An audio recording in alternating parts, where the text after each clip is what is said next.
मेरा अनुरोध है, क्योंकि अगर आप एक एक करके नहीं बोलेंगे तो लोगों को समझ नहीं आएगी। आप जल्दी से कंप्लीट करिए विवेक जी, उसके बाद में रशीदी जी। और मैंने फिर कहा धीरेन्द्र शास्त्री सूट करते हैं, माननीय शंकराचार्य सूट नहीं करते, क्योंकि धीरेन्द्र शास्त्री प्रो बीजेपी बोलते हैं, शंकराचार्य हिंदू धर्म के न्यूट्रल करते हैं। एक मिनट बोलने दीजिए, डोंट इंटरफेयर। उन्होंने राहुल गांधी के खिलाफ भी कुछ बोला, शंकराचार्य ने, उन्होंने बीजेपी के खिलाफ भी बोला, उनको कुंभ में स्नान नहीं करने दिया गया। पर विवेक जी ये सियासी, एक मिनट मैं एक चीज बोलना चाह रही हूँ। विवेक जी सुनिए मेरी बात, ये सियासी बहस तो हो ही नहीं रही है, इसलिए क्योंकि यहाँ पे कोई सियासतदान तो है ही नहीं। मैं आपसे सिर्फ ये पूछ रही हूँ कि जो धीरेन्द्र शास्त्री ने कहा उसका मतलब क्या निकलता है। धीरेन्द्र शास्त्री आपने अपनी बात कही कि धीरेन्द्र शास्त्री एक राजनीतिक दल को सूट करते हैं, बाकी सूट नहीं करते। आचार्य जी एक बार अब आपके पास आती हूँ, आप मुझे बताइए कि इसका मतलब क्या है जो धीरेन्द्र शास्त्री ने कहा। क्या उनके राष्ट्रवाद में, क्योंकि वो कहते हैं ना वर्मा बचेंगे ना शर्मा, उनके राष्ट्रवाद में मुसलमान नहीं है? देखिए, सबसे पहले समझने की आवश्यकता है, हम किसी के विरोधी नहीं हैं, ना हरे के ना भगवा के, बम्बीकरण के विरोधी हैं। बम न चले इस बात का हमको ध्यान रखने की आवश्यकता है। या जनता बैठी है, जनता सुकून से रहना चाहती है, हरे के साथ भी जीती है और भगवा के साथ भी जीने को तैयार है और जीती रही है। लेकिन बम लेके यूनिवर्सिटी में पढ़ने को भेजा, बम लेकर आ गए। आप मुझे बताइए ना, यूनिवर्सिटी इतनी बड़ी अल्फला यूनिवर्सिटी, कौन निकल रहे भाई? डॉक्टर के पास जाते हो इलाज करवाने के लिए और वो आपको जहर का इंजेक्शन दे दे, कौन थे वो लोग? आप मुझे डॉक्टर आरएस लिखते लिखते आरडीएस कैसे रखने लगे भाई? कौन थे? क्या जिहादी सोच? मुझे बच्चे को पढ़ने भेजा आपने। अभी आप केम लखनऊ के अंदर क्या हो रहा है? बच्चे, हमारी लड़कियां पढ़ने को जा रही हैं, वो भगवाकरण की जगह कुछ क्या करने जा रहा है कि जबरदस्ती उनको धर्म परिवर्तन की तरफ, लव जिहाद की तरफ ला जा रहा है। घटनाएं सामने आ रही है ना एक के बाद, तो जो बोल रहे हैं, क्योंकि मोटिव ये है, पढ़ोगे चाहे लिखोगे कुछ भी करो, केवल एक धंधा लेके चलो, इस्लामीकरण करो, उसके खिलाफ है। एक मिनट, अच्छा आप ये कह रहे हैं कि इस्लामीकरण के खिलाफ है। रशीदी साहब आप आ गए हैं, शुरुआत हुई, आपने बयान भी सुने हैं। मुझे ये बताइए कि अगर भगवाकरण के खिलाफ है तो जो लोग कहते हैं हरा कर दो, उसके भी खिलाफ है आप? नहीं, मेरी एक बात समझ में नहीं आती है। हिंदुस्तान के अंदर राष्ट्रपति से लेकर प्राइम मिनिस्टर से लेकर होम मिनिस्टर से लेकर सारे तो हिंदू हैं और हिंदू खतरे में है। किसने कहा हिंदू? ये बड़ी अजीब किसने कहा? नहीं, गलत बात बोल रहे हैं ना। मुझे बताइए, यहाँ बैठे हो कोई आदमी कहते हैं हिंदू खतरे में, गलत बात बोल रहे हैं ना। जबरदस्ती नैरेटिव, मेरी बात सुनिए, खतरे में इस्लाम है। रोज कहते हैं शाम को खतरे में इस्लाम है, खतरे में तो इस्लाम लगता है इनको भाई। भगवा कब से, हिंदू कब से खतरे में आ गया? इस देश में, ये हिंदुस्तान में हिंदू खतरे में आ गया, तो फिर तो आप भी खतरे में आ गए, क्योंकि आप भी हिंदू हो भाई। अच्छा एक मिनट, अब वो बात बोल रहे हैं अपनी, अब बात कंप्लीट करिए, क्योंकि मेरे पास बड़ी खबर भी आ रही है और मुझे ऑडियंस के पास भी जाना है सवालों के लिए। आचार्य मैं सिर्फ ये कहना चाहता हूँ, देखिए अरब देश 57 देश हैं, उनमें करीब 50 लाख हिंदू हैं जो काम कर रहे हैं। एक भी किसी हिंदू की आपके पास खबर आई हो कि उसकी मॉब लिंच कर दी गई हो, या उसको सैलरी न दी जा रही हो, या इसको हिंदू होने के नाते नहीं भाई, क्या बोल रहे हैं आप? मुझे बताइए, आप तो ईरान जला दिया पूरा, औरतों का क्या हाल कर दिया, घर में निकलना मुश्किल कर दिया।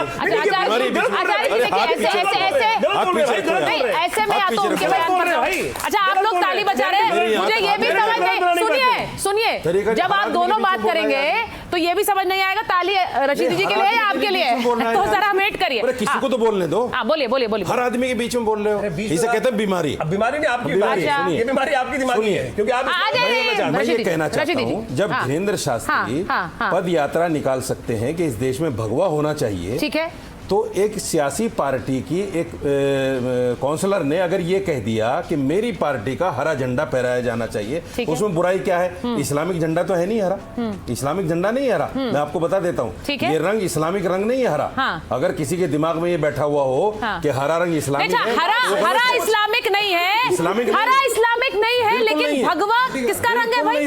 नहीं, तो भगवा किसका रंग है? भगवा किसका रंग है? भगवा इनका रंग है, लेकिन हरा आपका रंग नहीं है। ये अच्छा, ये नहीं, एक मिनट, हरा इनका रंग है।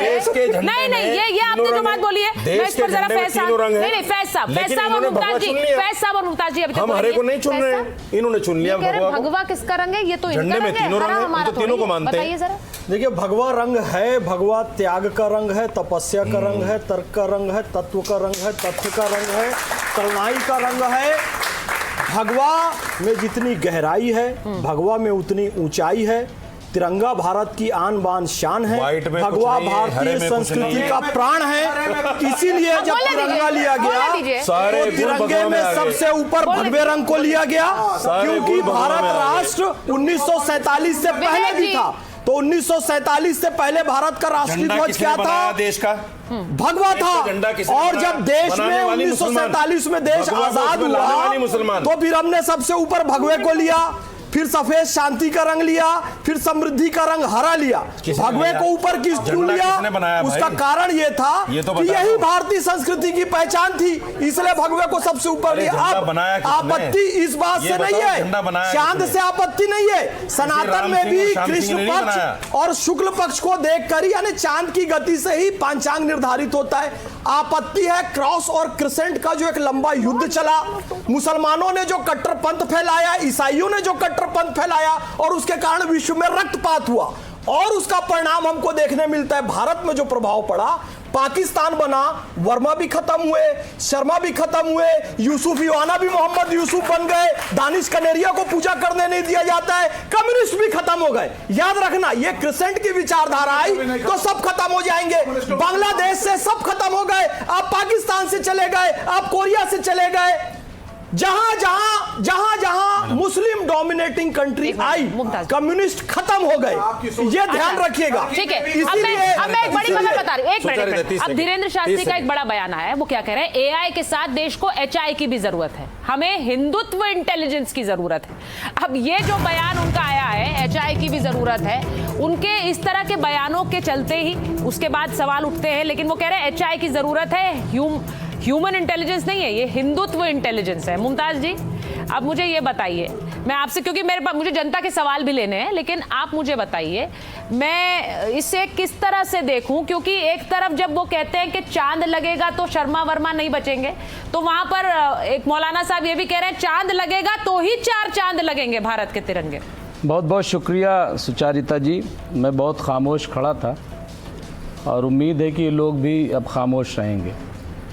एक हमारे यहाँ कहावत है, सूत न कपास जो लाहे में लट्ठम लट्ठा। हाँ, कौन किसने कह दिया किस में चांद होगा, सितारे होंगे तिरंगे में, किसने कहाँ का बयान आया? क्यों ये बात पैदा हुई? जानबूझ करके। अच्छा। अगर इन्हें इतनी फिक्र है तो मैं कह रहा हूँ सबसे पहले तो आंदोलन ये सनातन बोर्ड का लेके चले थे, क्या सनातन बोर्ड बन गया? क्या सरकार से सवाल करें। और आ जाइए, आप बताइए, 2 नदियां हमारी बहुत पवित्र नदियां, गंगा और जमुना, क्या आज तक साफ हो सकी 12 साल सरकार में? तो फिर आपने, एक मिनट रुक जाइए, देखिए, बोल पेट में दर्द हो गया ना, 2 नदियां साफ नहीं हो सकी। एक मिनट, तीसरी चीज, एक मिनट, तीसरी चीज, गौ माता पे राजनीति होती, देखिए बोलने नहीं दे रहे, पेट में दर्द होने लगा, हमें पता था ये बोलने नहीं देंगे, जो मुद्दा है उसको नहीं बोलने देंगे। आप बोलना चाह रही हैं, खड़ी हुई। हाँ, अभी जायद आए हैं, हाँ। जर्मन आए हैं जहां पैसा लगाने के लिए, ठीक है। इंग्लैंड से आए थे, पूरी कई सारे मल्टीनेशनल कंपनी आए थे। क्या आपको दिखाई नहीं देता? आंखें आपको तो दिखाई देगा भी नहीं। लाल, जिनकी आंखों में लाल रंग आ जाता है उनको नहीं दिखाई, लाल रंग वालों को नजर नहीं आता। और सुनिए, मैं मुद्दे पे मेरी एक बात सुन लीजिए, सुनिए, और पूरी बात कर ले कंप्लीट वर्ड में।